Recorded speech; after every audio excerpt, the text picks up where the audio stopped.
சோதரம்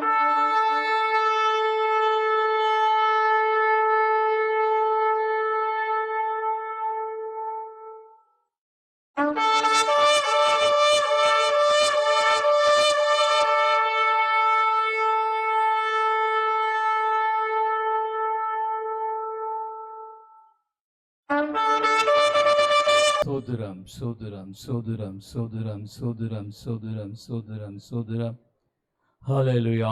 சோதரம் சோதரம் சோதரம் சோதரம் சோதரம் சோதரம் சோதரம் சோதரம்.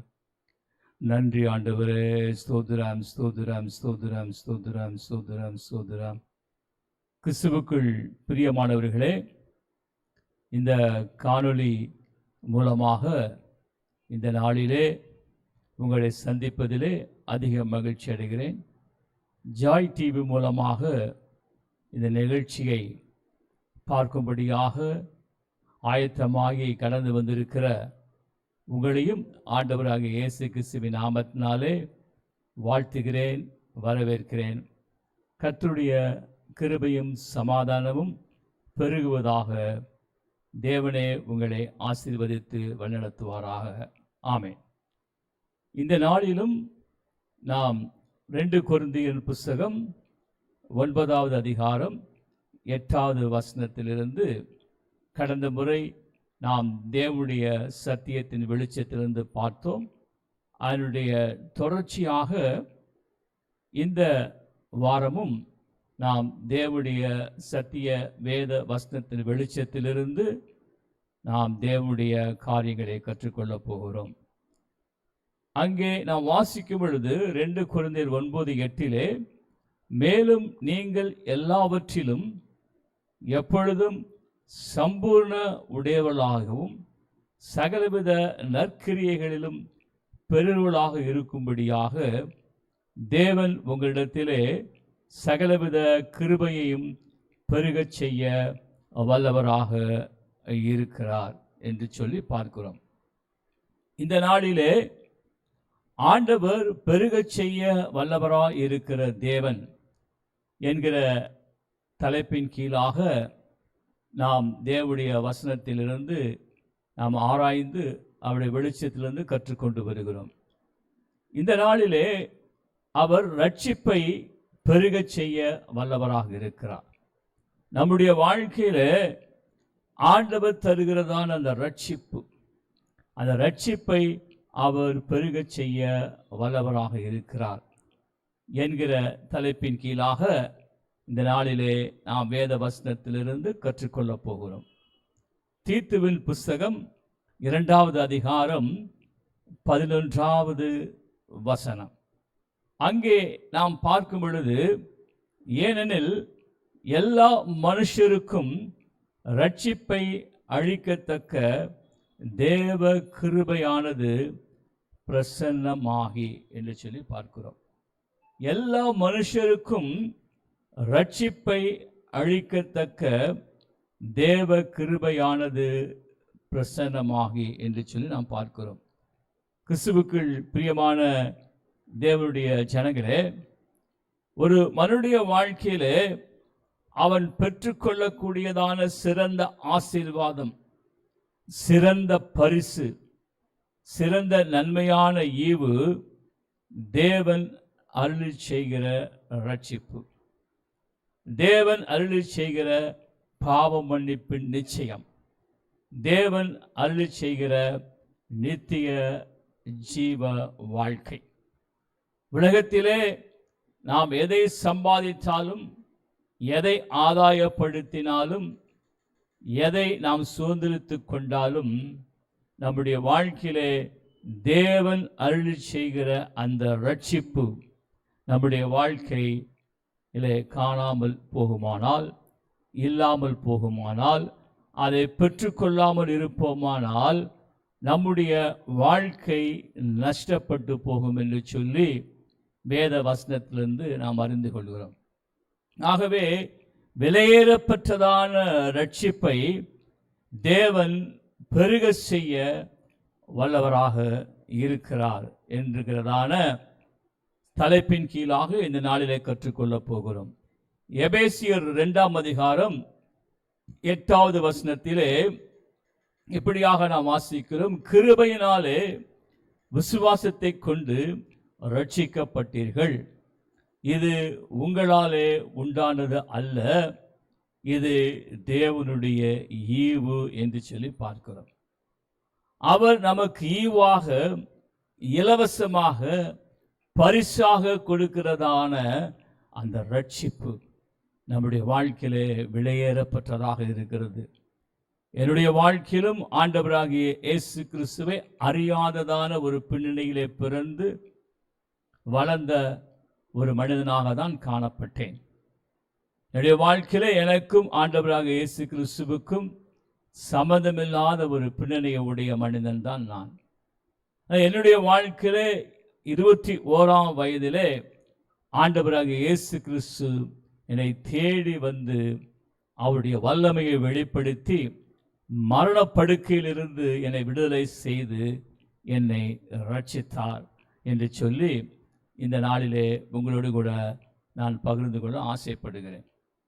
நான் வேதத்திலே பார்க்கும் பொழுது லூக்கா எழுதின சுவிசேஷம் 19ஆம் அதிகாரம், அங்கே ஒரு சம்பவத்தையும் ஒரு மனிதனையும் குறித்து நாம் வாசிக்கிறோம். அங்கே நாம் பார்க்கிறதான காரியம் என்னவென்று சொல்லி பார்க்கும் பொழுது, ஆண்டவராகிய இயேசு கிறிஸ்து எரிகோவில் பிரவேசித்து அதன் வழியாக நடந்து போகையில் ஆயக்காரருக்கு தலைவனும் ஐஸ்வர்யமாக இருந்த சகேயு எனப்பட்ட ஒரு மனுஷன் என்று சொல்லி அங்கே நாம் பார்க்கிறோம். அங்கே அவன் செய்த காரியம் என்னவென்று சொல்லி பார்க்கும் பொழுது, அவன் அந்த சமுதாயத்திலே எல்லாராலும் மதிக்கப்படுகிறதான ஒரு மனிதனாக இருந்தான். அவன் ஆயக்காரர்களுக்கெல்லாம் தலைவனாய் இருந்ததான ஒரு மனிதன். அவனுக்கு கீழாக பலர் பணியாற்றி கொண்டிருந்தார்கள். அவர்களுக்கு மேலாக இவன் ஒரு உயர்ந்த அந்தஸ்திலே பதவியிலே இருந்தான். ஆனாலும் அவனுடைய வாழ்க்கையிலே இயேசு கிறிஸ்துவை அறிந்து கொள்ளுகிற அந்த ஞானம், அந்த இயேசு கிறிஸ்துவை அறிந்து கொள்ளுகிறதான அந்த வாய்ப்பு அவருடைய வாழ்க்கையிலே இல்லாமலே இருந்தது. ஆனால் இந்த அதிகாரத்தில் நாம் பார்க்கும் பொழுது, அந்த நாளிலே ஆண்டவராக இயேசு கிறிஸ்து எரிகோவிலே பிரவேசித்து அவர் நடந்து போகிறார். அந்த வழியிலே அவர் நடந்து போகும் பொழுது, இந்த சகேயு என்கிறதான இந்த ஆயக்காரின் தலைவனாகிய சமுதாயத்திலே நல்ல அந்தஸ்திலே ஒரு உயர் பதவியிலே அநேக ஆஸ்திகளோடு சொத்துகளோடு சம்பத்துகளோடு வாழ்ந்ததான இந்த மனிதன் இயேசு கிறிஸ்துவை குறித்து கேள்விப்பட்ட ஒரு மனிதனாக இருந்தான். ஆனால் அவர் எப்படிப்பட்டவர், அவர் எப்படிப்பட்ட வல்லமையுள்ளவர், அவர் என்ன ஆசீர்வாதத்தை கொடுக்கக்கூடிய தேவன் என்பதை அறியாமல் இருந்தார். ஆகவே அந்த 3ஆம் வசனத்திலே பார்க்கிறோம், இயேசு எப்படிப்பட்டவரோ என்று அவரை பார்க்க வகை தேடினான். அவன் குள்ளனானபடியினாலே ஜனக்கூட்டத்திலே அவரை காணக்கூடாமல். அல்லேலூயா. இந்த மனிதன் ஒரு உயரத்திலே குறைவான ஒரு மனிதனாய் காணப்பட்டான். இயேசு கிறிஸ்துவை குறித்து கேள்விப்பட்டிருக்கிறான். ஆனால் இயேசு எப்படிப்பட்டவரோ என்று அறிந்து கொள்ளும்படியாக இதிலே 2 விதமான காரியங்கள் உள்ளடங்கி இருக்கிறது. இயேசு கிறிஸ்து எப்படிப்பட்டவரோ என்று சொல்லி பார்க்கும் பொழுது, ஒருவேளை அவருடைய தோற்றம், அவருடைய அழகு, அவருடைய மகிமை, அவருடைய பிரகாசம், இப்படிப்பட்ட காரியங்கள் எல்லாம் இவன் அறியாத மனிதனாய் இருந்து அதை அறிந்து கொள்ள வேண்டும் என்று சொல்லி இவன் இருதயத்திலே வாஞ்சையுள்ள ஒரு மனிதனாய் காணப்பட்டான். அல்லேலூயா. ஆண்டவராக இயேசு கிறிஸ்துவை இருதயத்திலே தேடுகிற வாஞ்சையுள்ள மனிதர்களை ஆண்டவர் கடந்து வந்து சந்திப்பார். ஒருவேளை இந்த செய்தியை கேட்டுக்கொண்டிருக்கிற உங்களுடைய வாழ்க்கையிலும் ஒருவேளை அப்படிப்பட்ட வாஞ்சை இல்லாததான ஜனங்கள் உங்கள் குடும்பத்தில் இருக்கலாம். இயேசுவை குறித்து அவர்கள் அறிந்து கொள்ளாமல் இருக்கலாம். இன்றைக்கு அவர்கள் இயேசு கிறிஸ்துவை தேடுகிற அந்த வாஞ்சை, அந்த விருப்பம், அந்த நாட்டம் இருக்கும் பொழுது அவர்களை தேடி வந்து ஆண்டவராகிய இயேசு கிறிஸ்து ரட்சிக்கிறார் என்பதை இந்த அதிகாரத்தின் மூலமாக நாம் அறிந்து கொள்ள முடியும். ஆமென். இங்கே பார்க்கும் பொழுது இந்த சகேயு என்கிறதான மனிதன் அவன் உயரத்திலே குறைந்த ஒரு மனிதனாய் இருந்தபடியினாலே அவன் இயேசுவை எப்படிப்பட்டவர் என்பதை அறிந்து கொள்ளும்படியாக அவன் செய்த காரியம் என்ன? அவர் போகும் வழியிலே முன்னாக ஓடி, இவன் சமுதாயத்திலே நல்ல அந்தஸ்திலே உள்ள மனிதன், சொத்துக்களை உடைய மனிதன், ஒரு உயர் பதவியில் இருக்கிற மனிதன். அவன் அந்த நாளிலே அந்த பாதையிலே இயேசு கிறிஸ்து கடந்து வருகிறதான அந்த சமயத்திலே இவன் இயேசு கிறிஸ்துவை பார்க்க வேண்டும் என்று சொல்லி முன்பாக ஓடுகிறான்.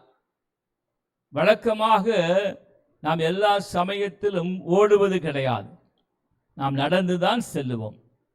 ஆனால் இந்த நாளிலே இந்த மனிதனாகிய சகேயு ஓடுகிறதை பார்க்கிறோம். அதை எதை வெளிப்படுத்தி காண்பிக்கிறது? அவன் இருதயத்தில் உள்ள அந்த வாஞ்சை, அந்த இருதயத்தில் உள்ள தாகம், அந்த இருதயத்திலே தேவனை தேடுகிறதான அந்த ஏக்கம் இருந்தபடியினாலே அவன் தன்னுடைய அந்தஸ்தை, தன்னுடைய பதவியை, தன்னுடைய எல்லா காரியங்களையும் மறந்த ஒரு மனிதனாக அவன் முன்பாக ஓடுகிறதை இங்கே நாம் பார்க்கிறோம். முன்பாக ஓடி அவரை பார்க்கும்படி ஒரு காட்டத்தி மரத்திலே ஏறினான். அல்லேலூயா. இவன் நல்ல ஒரு பதவியில இருக்கிற மனிதன், அந்தஸ்தில் இருக்கிற மனிதன். அந்த நாளிலே அங்கே அநேக ஜனங்கள் அங்கே கடந்து வந்திருப்பார்கள். அநேக ஜனங்கள் அந்த வழியாக இயேசுவோடு கூட பிரயாணித்திருப்பார்கள். ஒருவேளை இந்த ஊரிலே இவனை குறித்த அறிந்த ஜனங்களும் அந்த இடத்திலே அவர்கள் காணப்பட்டிருப்பார்கள். ஆனாலும் சகேயுவினுடைய இருதயத்திலே அதை குறித்து அவன் கவலைப்படாமல், அதை குறித்து முக்கியத்துவப்படுத்தாமல், யார் என்ன நினைத்தாலும் பரவாயில்லை, யார் என்னை குறித்து எதை சிந்தித்தாலும் பரவாயில்லை, இன்றைக்கு நான் இயேசுவை அறிந்து கொள்ள வேண்டும், இன்றைக்கு இயேசு எப்படிப்பட்டவர் என்பதை நான் கண்டுகொள்ள வேண்டும் என்கிற அந்த இருதயத்திலே அந்த கொழுந்து விட்டு எரிகிறதான அந்த தாகம், அந்த வாஞ்சை, அந்த ஏக்கம் அவனை என்ன செய்ய தூண்டியது? அவன் ஒரு காட்டத்தி மரத்திலே ஏறுகிறான். வழக்கமாக யாரும் அப்படியாக மரத்திலே ஏறுகிறது கிடையாது. ஆனால் இவன் எல்லாவற்றையும், சூழ்நிலையும், தன்னுடைய அந்தஸ்து எல்லாவற்றையும் மறந்த ஒரு மனிதனாக அவன் காட்டத்தி மரத்திலே ஏறுகிறான். இது இவனுடைய பிரயாசத்தை காண்பிக்கிறது, இவனுடைய முயற்சியை காண்பிக்கிறது, அவன் இருதயத்தின் ஆழத்தில் இருக்கிறதான அந்த தாகத்தை காண்பிக்கிறது. ஒருவேளை இந்த சத்தத்தை கேட்டுக்கொண்டிருக்கிற அருமையான மகளே, நீயும் இயேசுவை அறியாத ஒரு மனிதனாக, இயேசு கிறிஸ்துவின் அன்பை ருசி பார்க்காத ஒரு மனிதனாக, மனுஷியாக இந்த சத்தத்தை கேட்டுக்கொண்டிருப்பாயானால், இந்த சகேயுவினுடைய இருதயத்திலே காணப்பட்ட அந்த ஏக்கம், அந்த வாஞ்சை, அந்த கொழுந்து விட்டு எரிகிறதான அந்த தாகத்தோடு கூட நீயும் ஆண்டவராகிய இயேசு கிறிஸ்துவை தேடுவாயானால், உன்னிடத்திலே கடந்து வந்து உன்னை ரட்சித்து தம்முடைய வல்லமையை வெளிப்படுத்துவார். ஆமென்.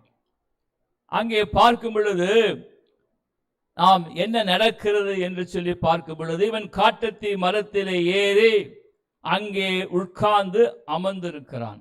அல்லேலூயா. அடுத்ததாக அங்கே 5வது வசனத்திலே பார்க்கும் பொழுது, இயேசு அந்த இடத்திலே வந்த பொழுது அண்ணாந்து பார்த்து அவனை கண்டு, சகேவே, நீ சீக்கிரமாக இறங்கி வா என்று சொல்லுகிறான். கிறிஸ்துவுக்குள் பிரியமான தேவஜனமே, அந்த நாளிலே அப்பொழுதுதான் ஆண்டவர் அந்த வழியாக கடந்து போகிறார். அதற்கு முன்பாக சகேவுக்கும் இயேசுவுக்கும் இடையிலே எந்த விதமான அங்கே இடைப்படுதல் சந்தித்தல் உண்டாகவில்லை. இதுதான் முதலாவது சம்பவம், முதலாவது நிகழ்வு. ஆனால் ஆண்டவராக இயேசு கிறிஸ்து அண்ணாந்து பார்த்து சகேவியை நோக்கி பெயர் சொல்லி கூப்பிடுகிறார். அல்லேலூயா. இந்த நாளிலே இந்த நிகழ்ச்சியை பார்த்து கொண்டிருக்கிற தேவஜனமே, ஆண்டவர் உன்னை பெயர் சொல்லி அழைத்து தெரிந்து கொள்ளுகிற தேவன். இந்த உலகம் தோற்றத்துக்கு முன்பாகவே, தாயின் கருவிலே நீ உருவாவதற்கு முன்பாகவே உன்னை பெயர் சொல்லி அழைத்து தெரிந்து கொள்ளுகிற தேவன் தான் ஆண்டவராகிய இயேசு கிறிஸ்து. இங்கே ஆண்டவர் அண்ணாந்து பார்த்து, சகேவே நீ சீக்கிரமாக இறங்கி வா, இன்றைக்கு நான் உன் வீட்டிலே தங்க வேண்டும் என்று சொல்லுகிறார்.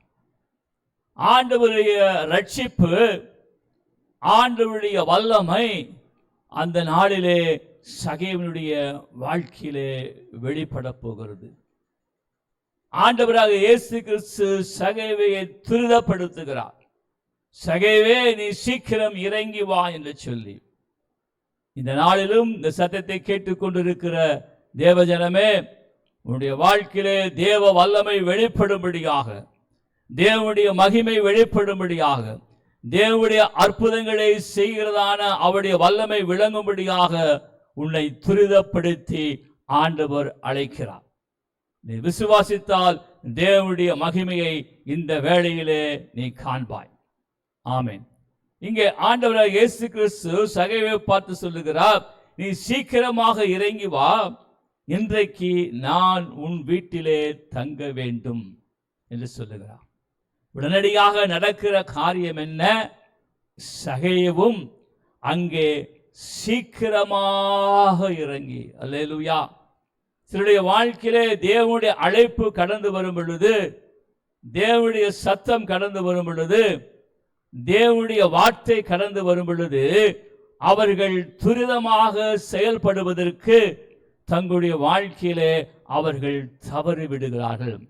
இந்த நாளிலும் சத்தத்தை கேட்டுக்கொண்டிருக்கிற மகனே, மகளே, உன்னுடைய வாழ்க்கையிலே பல காரியங்களை குறித்து ஆண்டவர் துரிதமாக செயல்படும்படியாக பல வேளைகளிலே உன்னோடு கூட இடைப்பட்டிருக்கிறார்.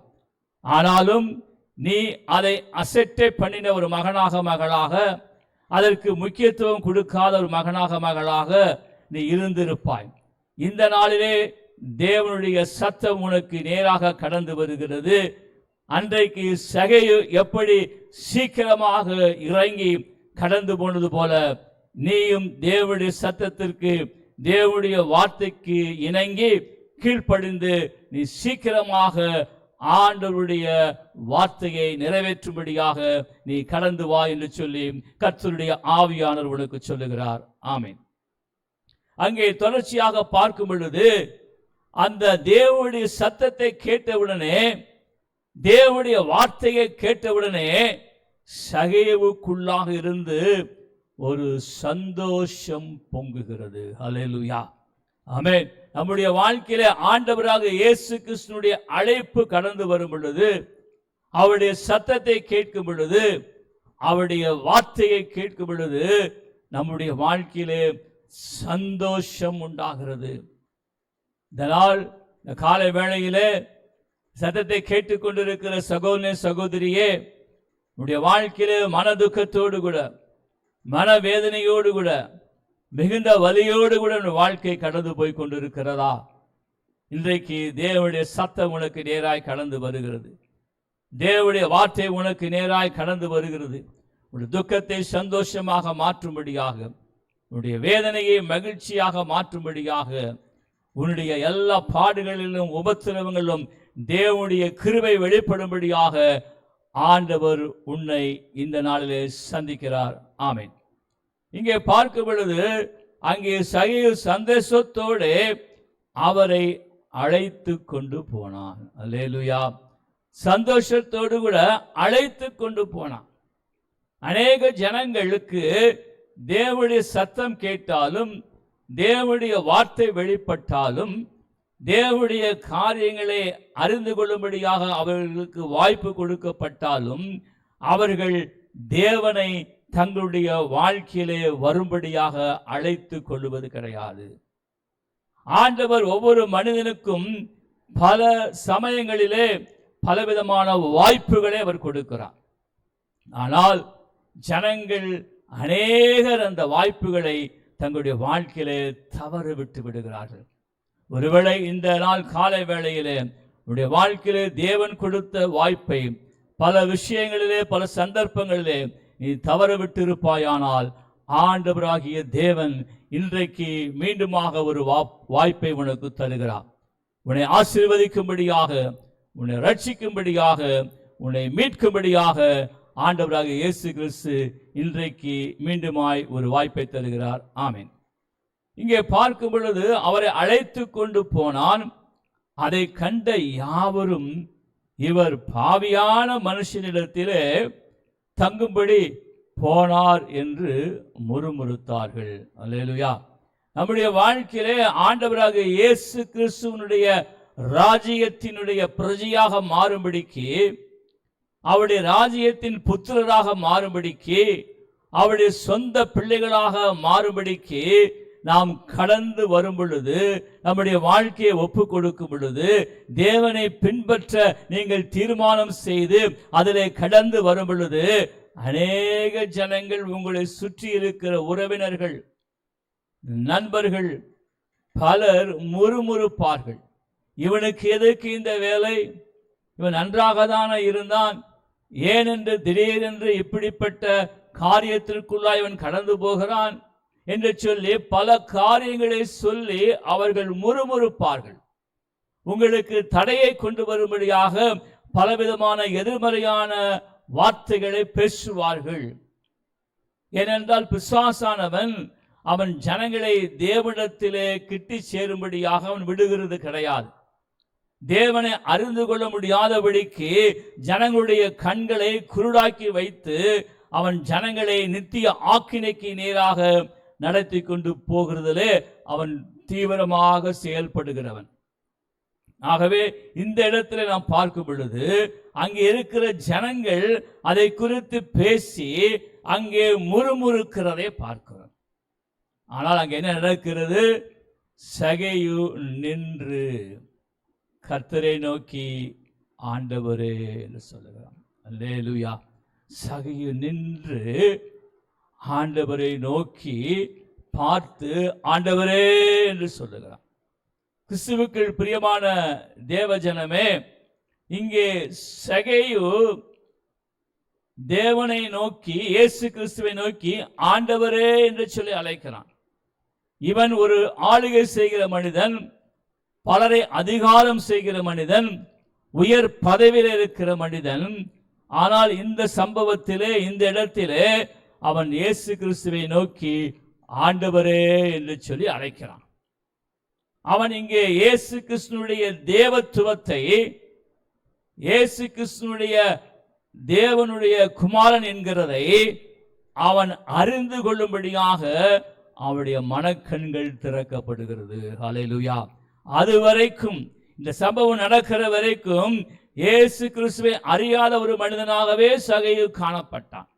அவர் எப்படிப்பட்டவரோ என்று சொல்லி அறிந்து கொள்ளும்படியாகவே அவன் அந்த நாளிலே மரத்தில் ஏறி இயேசு கிறிஸ்து சத்தத்துக்கு செவி கொடுத்து அதற்கு இணங்கி அவன் கீழே இறங்கி கடந்து போகிறான்.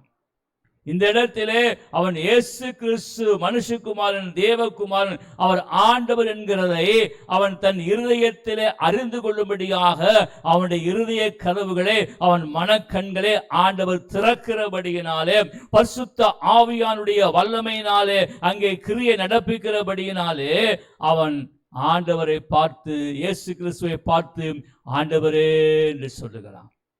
இந்த நாளிலும் நம்முடைய வாழ்க்கையிலே தேவன் நம்முடைய இருதய கதவுகளை திறப்பாராக, நம்முடைய மனக்கண்களை திறப்பாராக. அவருடைய வல்லமையை அறிந்து கொள்ளும்படியாக, அவருடைய பராக்கிரமத்தை அறிந்து கொள்ளும்படியாக, அவருடைய மகிமையை அறிந்து கொள்ளும்படியாக இந்த நாள் காலை வேளையிலே இந்த செய்தியை கேட்டுக்கொண்டிருக்கிற உங்களுடைய இருதய கதவுகளை திறப்பாராக, மனக்கண்களை பிரகாசமுள்ளதாக மாற்றுவாராக. ஆமென். இங்கே சகேயு சொல்லுகிறார், ஆண்டவரே என்று சொல்லி என் ஆஸ்திகளிலே பாதியை ஏழைகளுக்கு கொடுக்கிறேன். நான் ஒருவனிடத்திலே எதையாகிலும் அநியாயமாய் வாங்கினதுண்டானால் நாலத்தனையாக திரும்ப செலுத்துகிறேன் என்றான். கிறிஸ்துவுக்குள் பிரியமான தேவஜனமே, இங்கே சகேயுவுக்கு ஆண்டவர் ஒன்றுமே சொல்லவில்லை. நீ இதை செய், இதை செய்யாதே என்று சொல்லி ஒன்றுமே சொல்லவில்லை. அவனுக்கு தேவனோடு கூட அந்த சந்திப்பு நிகழ்கிற வேளையிலே தானே அவருடைய இருதயத்தின் கதவுகள் திறக்கப்படுகிறது, அவருடைய மனக்கண்கள் பிரகாசமாக்கப்படுகிறது. அவன் ஒரு தெளிந்த புத்தியுள்ள ஒரு மனிதனாக மாற்றப்படுகிறபடியினாலே அவனுக்குள்ளாக இருக்கிறதான குறைவுகள், அவனுக்குள்ளாக இருக்கிறதான பாவமான காரியங்கள், அவனுக்குள்ளாக இருக்கிறதான அக்கிரமங்கள், மீறல்களை அங்கே தேவனுடைய வெளிச்சத்திலே, அங்கே ஆண்டவருடைய நித்திய வெளிச்சம் அங்கே வெளியே கொண்டு வருகிறது. ஆண்டவர் அங்கே ஒன்றுமே சொல்லவில்லை. தேவனுடைய வெளிச்சத்திற்குள்ளாக ஒரு மனிதன் கடந்து வரும் பொழுது அவனுடைய வாழ்க்கையில இருக்கிறதான எல்லா குறைகள், எல்லா இருளின் காரியங்கள், தேவனுக்கு பிரியமில்லாத காரியங்கள் எல்லாவற்றையும் அங்கே தேவனுடைய நித்திய வெளிச்சம் வெளிப்படுத்தி காண்பித்து விடும் என்பதிலே எந்த சந்தேகமும் நமக்கு தேவையில்லை. இங்கே அதுதான் நடக்கிறது. இங்கே அவனாகவே சொல்லுகிறான், ஆண்டவரே என்னுடைய ஆஸ்திகளிலே பாதியை ஏழைகளுக்கு கொடுக்கிறேன் என்று சொல்லி அவன் தர்மம் செய்கிற காரியங்களை குறித்து, நற்கிரியைகள் செய்கிற காரியத்தை குறித்து அவன் பேசுகிறதை இங்கே பார்க்கிறோம். அது மாத்திரமல்ல, நான் ஒருவனிடத்திலே எதையாகலும் அநியாயமாய் வாங்கினது உண்டானால் நாலத்தனையாக திரும்ப செலுத்துகிறேன் என்றான். அவன் மனம் திரும்புதலுக்கு ஏதுவான கனிகளை கொடுக்க ஆரம்பிக்கிறான். அல்லேலூயா.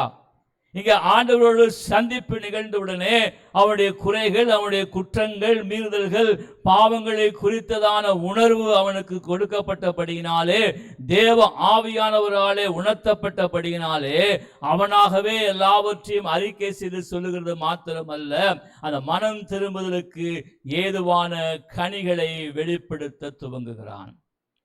அருமையான தேவ ஜனமே, நம்முடைய வாழ்க்கையில தேவனுடைய ரட்சிப்பின் வல்லமை, அவருடைய நித்திய வெளிச்சம் கடந்து வரும் பொழுது, அது நம்முடைய வாழ்க்கையில இடப்படும் பொழுது, மனம் திரும்புதலுக்கு ஏதுவான கனிகளை கொடுக்கிற வாழ்க்கையுடைய ஜனங்களாக நாம் மாற்றப்பட வேண்டும். அதுதான் இங்கே சகேயுனுடைய வாழ்க்கையில நடக்கிறதை பார்க்கிறோம். இவையெல்லாம் அங்கே நடந்தேறுகிற வேளையிலே ஆண்டவராக இயேசு கிறிஸ்து அவனை நோக்கி, இன்றைக்கு இந்த வீட்டுக்கு ரட்சிப்பு வந்தது, இவனும் ஆபிரகாமுக்கு குமாரனாய் இருக்கிறானே. அல்லேலூயா. இன்றைக்கு இந்த வீட்டுக்கு ரட்சிப்பு வந்தது. தேவன் ரட்சிப்பை பெருக செய்ய வல்லவராயிருக்கிறார். அங்கே தேடினவன் ஒரே ஒரு மனிதன், சகேயு மாத்திரம்தான். அவனுடைய தேடுதல், அவருடைய ஏக்கம், அவருடைய வாஞ்சை அந்த முழு வீட்டுக்கும், அந்த முழு குடும்பத்தாருக்கும் தேவனுடைய வெளியேறப்பட்ட ரட்சிப்பை கொண்டு வந்தது. ஆண்டவர் ரட்சிப்பை பெருக செய்ய வல்லவராயிருக்கிறார்.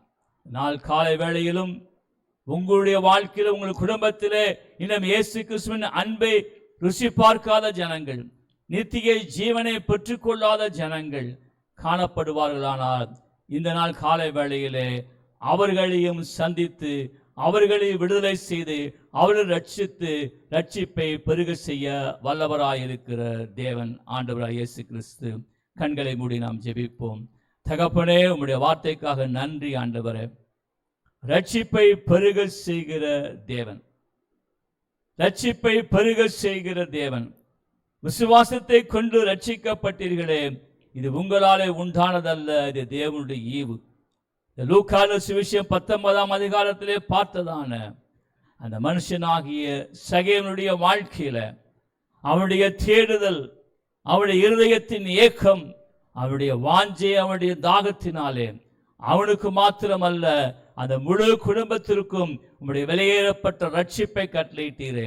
இந்த நாள் காலை வேளையில் இந்த சத்தத்தை, இந்த காணொளி காட்சியை ஆண்டவரே டிவி மூலமாக பார்த்து கொண்டிருக்கிற ஜனங்களுடைய வாழ்க்கையிலும் ரட்சிப்பின் வல்லமை இறங்குவதாக.